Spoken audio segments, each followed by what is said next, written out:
जिला सम्मेलन हो रहा है। इसमें भाग लेने के लिए हम लोगों को आमंत्रित किया गया। इसके लिए पूरी नवादा इकाई का मैं तहे दिल से शुक्रगुजार। साथियों, पीयूसीएल कोई सामान्य किस्म का राजनीतिक या सामाजिक संगठन नहीं है। इसका सदस्य बनना और इसमें काम करना थोड़ा कठिन काम है। इसलिए इस तरह के कार्यक्रमों में बहुत गंभीरता से भाग लेने की जरूरत होती है। अगर आयोजकों ने शाहिद कमाल जी को पहले बुलवाया होता, उनका वक्तव्य थोड़ा पहले हुआ होता, तो थोड़ा और बातें साफ होती। इसका ख्याल आप रखें कि पीयूसीएल की जैसी चीजें जो है, इसमें आप बहुत सारी बातें बोलेंगे कि देश में दंगा हो रहा है, फसाद हो रहा है, करप्शन है, हिंदू मुस्लिम में लड़ाई हो रही है, पर्यावरण की समस्याएं हैं, शिक्षा की समस्याएं हैं। सिर्फ इतना से काम नहीं चलेगा। ऐसा बोलने से पीयूसीएल का काम हो जाएगा, ऐसा नहीं है।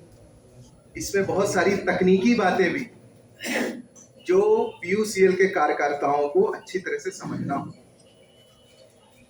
पीयूसीएल का काम राजनीतिक तो जरूर है, लेकिन जैसा शाहिद साहब ने कहा, राजनीतिक पार्टी के जैसा काम नहीं है। राजनीतिक पार्टी का काम होता है सत्ता हासिल करना। पीयूसीएल का काम सत्ता हासिल करना नहीं है। पीयूसीएल का काम समाज में मानवाधिकार को प्रमोट करना, यानी हर व्यक्ति मानवाधिकार को समझे, ऐसा समाज बनाना है। ये पीयूसीएल का काम। तो इसके लिए सबसे जरूरी है कि आपके अंदर मानवाधिकार के प्रति चेतना हो, सजगता हो, और आप उसको प्रैक्टिस करते हो। ये बहुत आवश्यक है। अगर आप अपने घर में बेटे और बेटी में फर्क करते हैं तो आप पीयूसीएल के सदस्य होने के लायक नहीं रहेंगे। वैसे फॉर्म भर देंगे तो हो ही जाएंगे, हम आपको थोड़ी मना करने जाएंगे और हम देखने भी नहीं जाएंगे।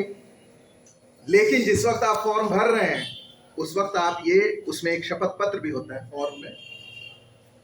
पीयूसीएल का फॉर्म है, इसके पीछे एक शपथ पत्र। ये बताता है कि आप पीयूसीएल में लिखे हुए संविधान को मानते हैं।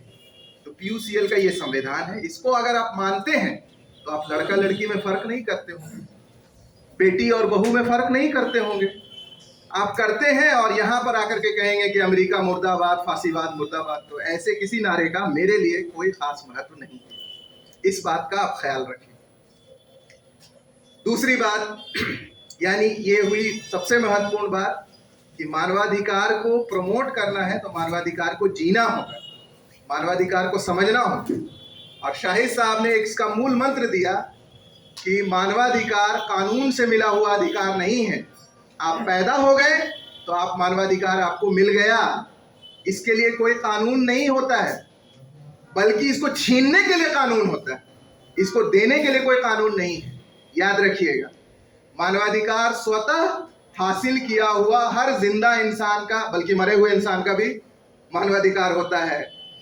इसके लिए भी बहुत लड़ाई हुई कि कोई मुर्दा व्यक्ति की अंतिम क्रिया किस तरह से की जाए, इस पे राज्य का हस्तक्षेप नहीं हो सकता। इस पर बहुत पुराना ग्रीक नाटक भी है, कभी उसकी चर्चा बाद में होगी। एक व्यक्ति था जिसको राजा ने देशद्रोही घोषित कर दिया। जब वो मर गया तो उसकी बहन आई और उसने कहा कि मैं इसकी लाश का अंतिम संस्कार करना चाहता हूँ। राज्य ने मना कर दिया कि देशद्रोही का अंतिम संस्कार अच्छे ढंग से कैसे हो सकता है। तब उसने यही बहस की, हर व्यक्ति का मानवाधिकार, उसका व्यक्तिगत मानवाधिकार उसके मरने के बाद भी जिंदा रहेगा। तो मानवाधिकार को राज्य कभी भी छीन नहीं सकता है। ये बात शाहिद साहब ने पहले ही कह दी, और राज्य दे भी नहीं सकता है। छीनने की कोशिश करता है, इसीलिए लड़ाई होती है, इसीलिए पीयूसीएल जैसे संगठनों का निर्माण होता है। देने के लिए बना नहीं है, वो हमारा अपना हक है। हम पैदा हो गए तो हमारे पास मानवाधिकार है, इसको कोई ले नहीं सकता है।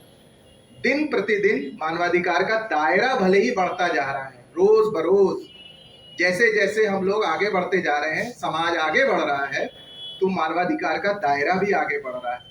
लेकिन बीच बीच में ऐसी सरकारें आती हैं जो तानाशाह होती हैं, ऑटोक्रेटिक होती हैं, उसके दायरे को सिमटने की कोशिश करती हैं। जैसे थोड़े दिन पहले हमारे माननीय प्रधानमंत्री ने कहा कि भारत में बहुत अधिक डेमोक्रेसी, बहुत ज्यादा लोकतंत्र है भारत में, इतना लोकतंत्र नहीं होना चाहिए। ये सेंटेंस ही बताता है कि वो हमारे मानवाधिकारों का हनन अगले स्टेप पे करने जा रहे हैं। बहुत ज्यादा लोकतंत्र होना बहुत खतरनाक बात है ना। वो ऐसा इसलिए कहते हैं क्योंकि बहुत ज्यादा लोकतंत्र होने से निर्णय लेने में वक्त लगता है, बहुत लोगों से राय लेना पड़ता है। बहुत लोगों से राय लीजिएगा तो समय लगेगा तो आप जल्दी जल्दी निर्णय नहीं ले सकते। आप तुरंत संसद में कोई कानून नहीं बना सकते हैं, कानून पारित नहीं कर सकते। लेकिन अगर आप तुरंत कानून बनाएंगे, कभी कभी बहुत अच्छा लगता है, बहुत से युवाओं को बड़ा अच्छा लगता है, इतना जल्दी कानून बन गया, बहुत अच्छा काम हो गया, इतने जल्दी पुल बन गया, इतने जल्दी एयरपोर्ट बन गया। लेकिन क्या पता उस एयरपोर्ट को बनाने में कितने हजारों किसानों की जमीन जबरदस्ती ले ली गई, इसको हम भूल जाते हैं। यहीं पे लोकतंत्र का, बहुत ज्यादा लोकतंत्र होने की जरूरत क्यों पड़ती है, ये तभी समझ में आता है। बिहार में बना हुआ कोई ऐसा पुल नहीं है जिसके जमीन अधिग्रहण करने में किसानों पे जुल्म नहीं किया गया। कोई ऐसी रोड नहीं है, जितने भी रोडों का चौड़ीकरण होता है सब में जुल्म होता है। पीयूसीएल की नजर वहीं पे होती है। रोड बन जाए ये देखना हमारा काम नहीं है। रोड बनाना तो किसी भी वेलफेयर स्टेट का काम है। रोड बनाएगा उसके लिए तारीफ करने की क्या जरूरत है। रोड नहीं बनाएगा तब हम बात करेंगे। रोड बना देने को हम रेखांकित नहीं करते। अस्पताल बना देने के लिए हम सरकार का साधुवाद नहीं करते हैं। स्कूल बना देने के लिए, स्कूल बंद कर देने के लिए, अस्पताल बंद कर देने के लिए, उन बातों पर हम चिंतित होते हैं। इन बातों को बहुत गहराई से समझ लेना चाहिए। तीसरी बात, जब ये बात हो गई यहाँ पे